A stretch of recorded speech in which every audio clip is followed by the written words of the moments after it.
시편 3편부터 시작해서 4, 5, 6편까지는 연속적인 시편이라는 것을 말씀드렸어요. 다윗이 환난 가운데 아침과 저녁에 부르며 한밤중에 계속해서 불렀던 시편에 속합니다. 오늘 시편 5편의 내용은 지난 4편에 계속해서 밤의 노래라 불립니다. 4편은 저녁의 노래로 하루의 생활을 마치고 부르는 노래이고 5편은 밤에 하나님 앞에 부르는 노래예요. 우리가 매일 아침, 낮, 밤을 맞이하고 밤중을 지나서 아침을 맞이하지만 우리 환경이 변할 때 아침이 다르고 낮이 다르고 밤이 다를 수가 있어요. 예를 들면 아주 즐거울 때가 아침과 낮, 밤이 다르고 아주 슬프고 어려울 때도 아침과 낮과 저녁과 밤이 다르다고 생각합니다. 언젠가 우리나라에서는 이북에서 넘어온 사람들이 꽤 있었어요. 김만철 또 태영호 씨 이런 사건으로 한창 화제가 된 적이 있었습니다. 그 가족들이 현재 서울에 새로운 삶을 꾸미며 살아가면서 아침을 맞이할 때 기분이 어떻겠습니까? 낮을 맞이할 때 기분이 어떻겠습니까? 저녁을 먹고 밤을 맞이할 때 기분이 어떻겠습니까? 아마 평소에 맞던 아침과 다른 아침이고 낮도 다른 낮이고 밤도 다른 밤일 것이죠. 3편의 이 표제처럼 5편도 다윗이 압살롬 그 아들의 반란을 피해서 피난길에 있으면서 부른 찬미입니다. 밤은 좋은 생각을 준다는 격언이 있습니다. 낮에 미처 생각지 못한 일들이 밤이 되면 생각나는 수가 있습니다. 팡세의 저자 파스칼은 낮에 풀지 못한 수학 문제를 자다가 꿈속에서 풀었다는 기록이 있어요. 사람은 밤이 되면 모든 것이 조용해지고 정신이 통일되고 정리가 됨으로써 좋은 생각을 하고 다음날 출발을 잘 할 수 있습니다. 또 낮에 풀지 못한 문제들은 밤에 만나 조용하게 대화하는 가운데 실마리를 얻게 되고 풀 수 있게 되는 것을 볼 수가 있어요. 이렇게 볼 때 밤은 분리의 시간입니다. 다시 말해서 좋은 일과 나쁜 일이 분리되는 시간이 바로 밤이에요. 낮에는 선악이 혼합되어 어느 것이 선이고 어느 것이 악인지 분간하지 못할 때가 많습니다. 그러나 밤에는 조용한 생각에 이끌려서 선한 사람은 더욱 선하게 되고 그런 생각에 이끌리지 못한 사람은 그대로 악한 대로 있다는 겁니다. 그러기에 밤은 선과 악이 나누어지는 시간이라고 할 수가 있습니다. 또 밤은 지혜와 어리석음으로 나누어지는 시간입니다. 이제 말씀드린 대로 좋은 생각에 이끌리는 사람은 밤을 통해 점점 지혜 있는 사람이 될 수 있고 그와 반대로 세상의 여러 가지 잘못된 일에 빠져가는 사람은 점점 구렁텅이로 빠지는 것이 밤이라고 생각할 수 있습니다. 그렇다면 밤은 신앙과 비신앙을 분리하는 시간이라고 할 수 있겠죠. 우리가 하나님의 더 좋은 계시를 얻게 되고 은혜를 받게 되고 더 좋은 믿음으로 나아갈 수 있는 것도 밤입니다. 동시에 타락하고 범죄하고 믿음에서 멀리 떠나갈 수 있는 것도 밤입니다. 그래서 참된 신앙과 비신앙이 나누어지는 것도 밤이라고 할 수가 있습니다. 밤은 분리의 시간이에요. 선과 악이 분리되고 지혜와 어리석음이 분리되고 신앙과 비신앙이 분리되는 것이 밤이라고 할 수가 있습니다. 시편 5편에는 다윗의 밤의 노래가 기록되어 있습니다. 이 밤의 노래를 자세히 보게 되면 1절에서 3절은 하나님 앞에 호소하는 말씀이 나오고 4절로 6절은 죄악을 묘하는 말씀이 나오고 7절에서 8절은 하나님을 의지하고 호소하는 말씀이 나오고 마지막 9절에서 12절은 악인의 패망을 말씀하고 있어요. 첫째로 밤의 호소를 우리가 생각해 보려고 합니다. 1절에서 3절의 말씀은 밤의 호소를 기록하고 있어요. 여호와여 나의 말에 귀를 기울이사 나의 심사를 통촉하소서 라는 말로 시작됩니다. 자, 하루의 생활을 마치고 고요한 밤에 하나님을 향하여 간구하고 부르짖고 있는 심정을 볼 수가 있다는 것. 이것이 아까 말씀드린 선한 길이고 지혜 있는 길이고 신앙의 길이라고 할 수가 있습니다. 영국에 가면 유명한 옥스퍼드 대학과 케임브리지 대학이 있어요. 자, 영국의 인재들은 대체로 이 두 대학에서 배출된다고 합니다. 옥스퍼드 대학에 가면 많은 강의실이 있고 그 강의실마다 특색이 있는 건물로 되어 있습니다. 수백 년 묵은 돌로 지은 고전적인 집들이 있고 많은 강의실과 교수들의 연구실이 있는 한가운데를 보면 큰 예배당이 있는데 마치 큰 암탉이 병아리를 자기의 날개 부근에 가지고 있는 것처럼 보인다는 거예요. 참으로 인상적이고 화려하고 아름답게 지어져 있고 그 외의 건물은 전부 고풍스럽게 지어졌다고 합니다. 자, 옥스퍼드 대학생들에게 학교에서 배우는 몇 년의 과정을 통하여 가장 인상 깊은 것이 무엇인지 오랜 훈련을 받고 그 머리에 남아있는 것이 무엇인지를 물으면 대체로 이렇게 대답을 한다고 합니다. 하루의 일과를 마치고 저녁에 식당에 같이 식사를 한 후에 교수들과 학생이 줄을 지어 예배당에 들어가면 사방이 어두워져 가는 가운데 교목 목사님이 아주 인상적인 설교를 해준다고 합니다. 그런 분위기 속에 하루의 생활을 마치고 밤이 깊어가는 가운데 듣는 목사님의 설교는 좀처럼 잊을 수가 없다고 합니다. 학과 공부는 다 잊어버려도 그 채플의 말씀들은 잊혀지지 않는다는 말을 들어보았어요. 밤에 듣는 하나님의 말씀, 밤에 하나님과 교제하는 그 시간이 옥스퍼드 대학생의 근본의 마음을 만들어준다고 생각되어집니다. 어떤 분은 말하기를 워털루의 승리는 리턴에서 출발되었다고 합니다. 리턴은 유명한 기족 학교인데 이 학교를 마치고 옥스퍼드나 케임브리지 대학에 진학을 한다고 해요. 거기에서 받은 신앙적인 교훈은 그들 머릿속에 깊이 박혀 있습니다. 이것이 기본이 되어서 웰링턴 같은 분이 나폴레옹을 격파했던 워털루의 승리가 바로 거기에서 나왔다는 말이죠. 그러면 영국 백성들의 성공, 일생의 모든 터전이 거기에 있습니다. 즉 밤의 호소, 밤의 하나님과 교제 속에서 그들의 일생의 아름다운 은총을 받는다는 말씀입니다. 어려운 환난 가운데 하나님께 부르짖는 그 정신은 더더욱 신비하고 깊은 은혜라고 생각합니다. 장로교 창시자 칼빈이 이런 말을 했어요. 코란레오, 하나님 앞에서란 말입니다. 또 사도 바울이 그의 서신 가운데 흔히 쓰고 있는 그리스도 안에와 웨슬레가 말하는 하나님과 동행한다는 것은 가장 즐거운 것이다는 말은 다 같은 말의 표현이라고 생각되어집니다. 중요한 것은 하나님과 깊은 교제를 가지고 하나님의 은총 가운데 살던 그 생을 가리킨다고 생각합니다. 하루의 생활을 마치고 아들이 집에 돌아와서 자기 부모를 만나 좋은 일과 나쁜 일 등 하루의 모든 사건을 부모에게 얘기를 해. 제가 보기에 그것이 효자의 아름다운 면모가 아닌가 생각해 봅니다. 어떤 특별한 사건이 있기에 구하는 것도 아니고 부모에게 어떤 부탁을 청원하기 위해 구하는 것도 아니에요. 하루의 생활을 마치면 의뢰의 아버지 앞에 앉아 부자가 대면하고 아들이 아버지께 하루에 있었던 여러 가지 일들, 만난 사람들 속에서 일어난 여러 가지 사건들을 부모 앞에 구하면 아버지와 어머니는 아들의 말을 듣고 고개를 끄덕이며 즐거워합니다. 이것이 아들의 본분이고 부자 간의 좋은 관계를 보여주는 한 단면이라고 생각해 봅니다. 우리도 하루의 생활을 보낸 후에 하나님 앞에 앉아서 하나님께 부르짖고 호소해야 합니다.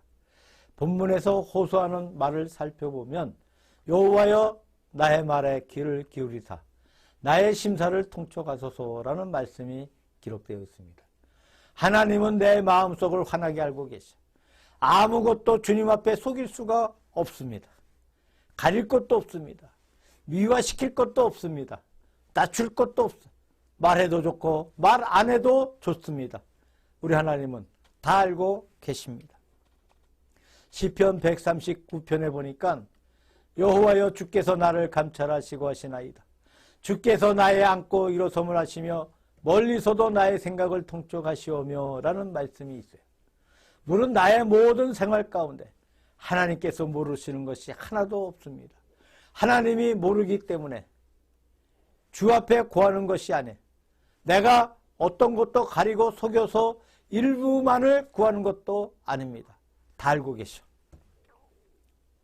그렇지만 다 주님 앞에 내놓고 호소하는 것, 이것이 밤의 호소라고 말씀드릴 수가 있습니다. 자, 4절에서 6절을 보게 되면 다윗은 호소에 이어서 악에 대한 증오감을 표현하고 있어요. 주는 죄악을 기뻐하는 신이 아니시며 악이 주와 함께 유하지 못하오며 오만한 자가 주의 목전에 서지 못하이니이다. 주는 모든 행악자를 미워하시며 거짓말하는 자를 멸하시리이다. 여호와께서는 피 흘리기를 즐기고 속이는 자를 싫어하시나이다. 신앙이라는 것이 무엇입니까? 악을 싫어하는 거예요. 우리 하나님을 사랑한다는 것이 무엇입니까? 비진리를 미워하는 데서 표현되는 것이라고 할 수 있습니다. 우리 마음속에 참된 빛이 없으면 어둠도 없어. 빛이 비추면 어둠도 나타나는 것이죠. 우리가 진리를 사랑하게 될 때, 하나님을 사모하게 될 때, 선한 것을 알려고 노력할 때 우리는 그와 반대되는 악한 것들, 죄악들, 불의한 것들에 대해서 괴로워하지 않을 수가 없습니다. 이것이 참 진리를 사랑하는 증거라고 생각합니다. 물론 죄인을 사랑해야 합니다. 그러나 그 죄는 미워합니다. 우리가 악한 세계에 있는 모든 불행한 사람을 동정하지만 악은 결코 사랑할 수 없는 것이라고 생각합니다.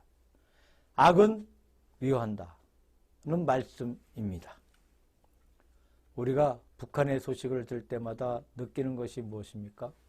지금도 이북에는 2천만의 동포들이 살고 있어요. 우리는 그 동포들이 얼마나 어려움 가운데 살고 있는지, 부자유 속에 살고 있는지 우리가 생각해 볼 때 마음이 아픈 것을 금할 수가 없습니다. 어떻게 그들에게 우리와 같은 자유를 줄 수 있을까? 이런 자유로운 행복을 줄 수 있을까? 불행의 얽매인 생활로부터 우리가 어떻게 놓아줄 수 있을까를 생각하게 합니다. 거짓의 세계, 소금의 세계, 기만의 세계는 우리의 불타는 분노를 금치 못한다고 생각합니다. 본문에는 여호와께 부르짖는 동시에 악에 대해 증오하는 마음이 잘 표현되어 있습니다. 하나님은 불의한 모든 것을 미워하시나이다. 오만한 자가 주 앞에 도무지 설 수 없나이다. 참된 믿음은 불신앙을 극복하는 것이 아니겠습니까? 참된 선이라는 것은 악을 능가하는 것이 아니겠습니까? 이것이 바로 신앙의 표현이고 또한 선의 표현이라고 생각해 봅니다. 죄와 하나님의 의는 같이 거하지 못합니다. 신앙과 비신앙이 같이 거하지 못합니다. 하나님의 참된 진리 가운데 사는 그 생활을 여기에서는 말하고 있습니다. 어느 목사님의 이야기예요. 어떤 부유한 여신도가 있는데 높은 교육을 받아 아무것도 부족한 것이 없는 분입니다. 한 번은 이런 얘기를 합니다. 자기가 성경을 보는 중에 내가 어떤 분에게 무엇가 잘못했다. 내가 그를 너무 박대하고 구박하는 마음을 가졌다는 깨달음이 왔다고 합니다. 이 마음을 가질 때 자꾸 마음에 고통이 되고 괴로워서 참을 수가 없었어요. 그래서 며칠 전에 그 사람을 찾아갔다고 합니다. 그는 교통이 불편한 어느 산골에 살고 있었습니다. 차도 들어가지 못하고 차편도 없는 곳이죠. 기차를 타고 몇십 리를 걸어서 그분을 만나 자기의 과거를 사과하고 용서를 구하고 그분을 위로하고 돌아왔습니다. 자, 그분의 표정이 어떠하였습니까? 어떻게 받아주었습니까? 라고 물어보았습니다. 그는 황송해하고 좋아하고 나보다 더 눈물을 많이 흘렸습니다. 이렇게 하고 나니 지금 내 마음이 기쁩니다. 상쾌하고 기쁘고 즐겁습니다. 라고 하는 말을 들어보았습니다. 저는 그 말을 들으며 느꼈어요. 이분이 그런 어려운 고생을 하면서 그를 만나 사과를 하고 돌아왔습니다. 만약에 그분이 그 사람을 학대할 때, 그때, 다시 말하면 잘못을 범할 그때, 현재 느끼는 마음을 가졌다면 학대를 하지 않았을 겁니다. 훗날 잘못하였다는 반성이 있었고 어려움과 고생을 무릅쓰고 그 문제를 해결했다는 이야기입니다. 그러면 신앙과 비신앙이 어디에 있겠습니까? 범죄할 때는 죄악의 무서움을 몰라요. 그것이 얼마나 잘못된 것인지 몰라. 예사롭게 느껴졌어요. 그래서 범죄를 합니다. 그러나 회개할 때는 그 사건이 잘못되었다. 어떤 대가를 내가 지불하겠다는 마음이 생겨 회개가 이루어집니다. 여기에서 회개할 때와 범죄할 때의 차이점을 볼 수가 있다고 생각됩니다. 악에 대해서 싫어하고 악을 미워하는 마음이 바로 회개로 이어질 수 있다고 생각합니다. 그 다음에 7절에서 8절은 하나님을 의지하는 말씀이 기록되어 있어요. 오직 나는 주의 풍성한 인자를 힘입어 주의 집에 들어가 주를 경외함으로 성전을 향하여 경배하리이다. 여호와여 나의 원수들을 인하여 주의 의로 나를 인도하소서. 주의 길을 내 목전에 곧게 하소서. 여기서 곧게란 말은 장애물을 치우는 것을 말합니다. 장애물을 치우는 것. 하나님께 부르짖고 호소하고 죄악의 길을 멀리했습니다. 그 다음에 하나님을 전적으로 의지하는 말씀이 계속해서 나옵니다. 언제인가 젊었을 때, 신학교 다닐 때 예수전도단이나 트리니티 등 청년들을 위한 찬양 집회에 가본 적이 있어요. 자, 예수전도단과 함께 수백 명들이 모여서 찬양을 부르는 모습을 보았어요.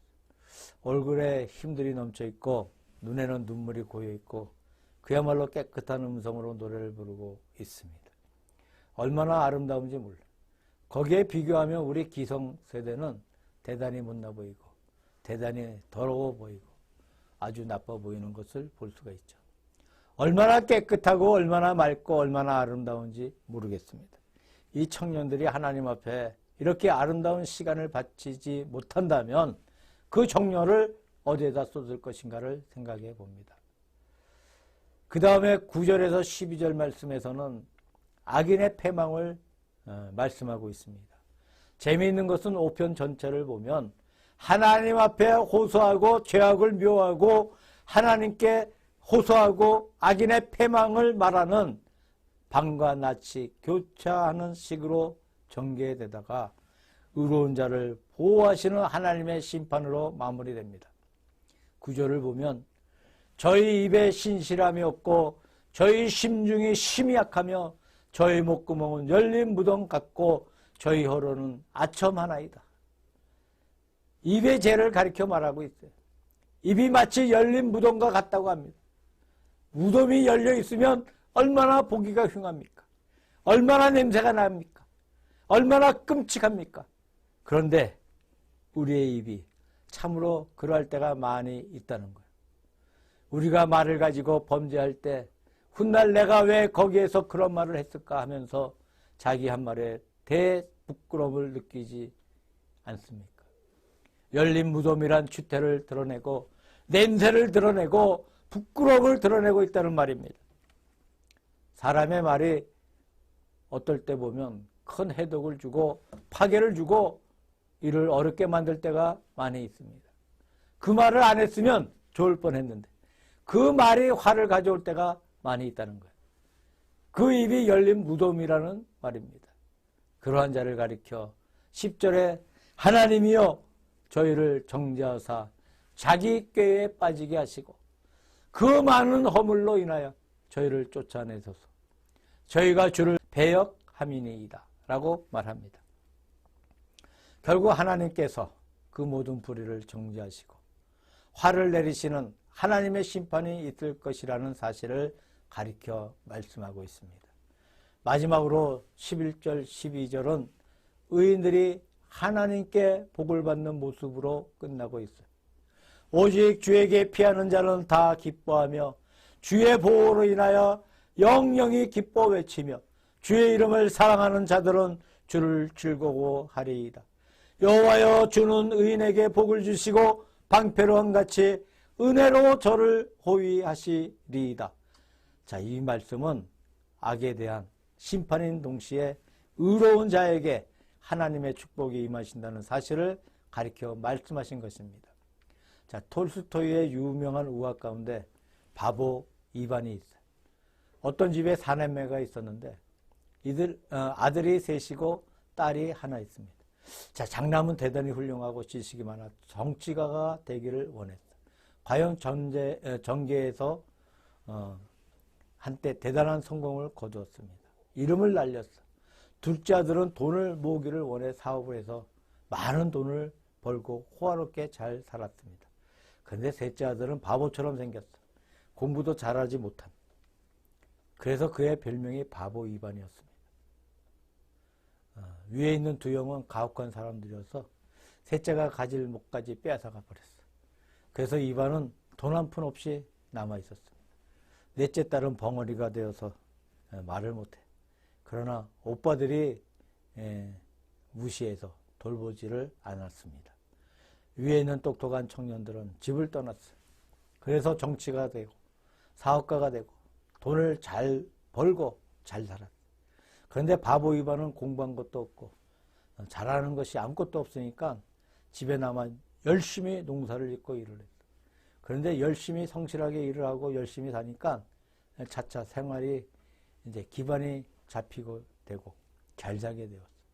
2반은 자기의 벙어리 여동생을 자기 집에 데려다 놓고 열심히 돌봐주고 그와 같이 즐겁게 재밌게 살아갑니다. 근데 큰 도시에 가서 살던 두 형들이 한때는 그렇게 잘 살고 이름을 날렸지만 둘 다 실패를 해요. 정치에 실패하고 사업에 실패해서 도저히 살 수가 없어서 동생에게 붙어 살게 되었어요. 그런데 평소 2반은 자기 나름의 가훈을 하나 세웠는데 저녁밥을 먹을 때 누구든지 일을 제일 많이 한 사람부터 먼저 먹고 일을 안 한 사람은 밥을 제일 늦게 먹는다는 가풍을 만들어 놓았어요. 2반은 새벽부터 밤까지 열심히 일하고 있으니까 식탁에서 2반이 제일 먼저 밥을 먹습니다. 형들에게 미안하긴 하지만 우리 집 가훈이니 어쩔 수 없습니다. 내가 먹은 후에 식사시오. 형들은 동생이 먹는 것을 보고 있다가 배가 고파도 참아야 하는 모습이 묘사되고 있습니다. 우리가 여기에서 무엇을 느낄 수 있습니까? 참되고 지혜 있는 자가 누구입니까? 누가 현명한 사람입니까? 그는 바보 2반이에요. 남들이 보면 바보처럼 보이지만 사실은 바보가 아니라는 말이에요. 그는 무일푼으로 빈손으로 성공해서 자기 집을 일으켜 세웠습니다. 동생을 극히 사랑해서 잘 보호해 주었어요. 동생들을 모른 채 하고 가버린 형들은 다 패망하고 망했어요. 나중에 바보에게 붙어서 살고 있다는 얘기입니다. 자, 바보 2반이라는 것은 예수 그리스도의 그림자라고 합니다. 예수님께서 이 땅에 계실 때 사람에게는 바보처럼 보였고 십자가의 도가 어리석게 보였고 부딪히는 돌처럼 보이고 유대인에게나 헬라인에게나 배척받는 존재로 생각되었지만 사도 바울은 십자가의 도 속에서 하나님의 권능, 하나님의 지혜, 하나님의 능력을 발견했습니다. 신앙의 길과 불신앙의 길은 자세히 살펴보면 이 세상에서 벌써 심판을 받습니다. 진실하게 사는 세계, 그렇지 못한 세계는 이 세상에서 심판을 받습니다. 인간의 짧은 생애 속에서 심판을 받습니다. 오래 가지도 않습니다. 이제 제 나이가 66세인데 언제 이렇게 나이를 먹고 늙었는지 인생 60이 너무나 짧아. 그저 몇 해 가면 뚜렷이 표가 납니다. 하나님의 영원한 심판이 있지만 제 생각에는 현세에도 심판이 있어요. 의와 불의가 우리 앞에 가려놓여 있을 때 우리가 어떤 길을 택해야 하는가? 오늘 본문 말씀은 우리에게 도전을 주고 있습니다.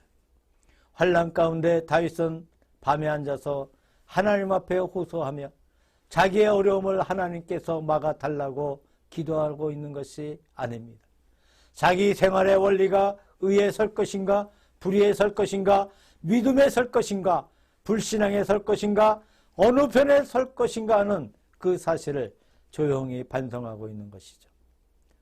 우리도 하루의 생활을 마치고 밤을 맞아 밤에 기도를 드릴 때 다윗의 이 모습 그대로를 우리 자신의 생활 속에 적용하고 있는지 반성해야 되겠습니다.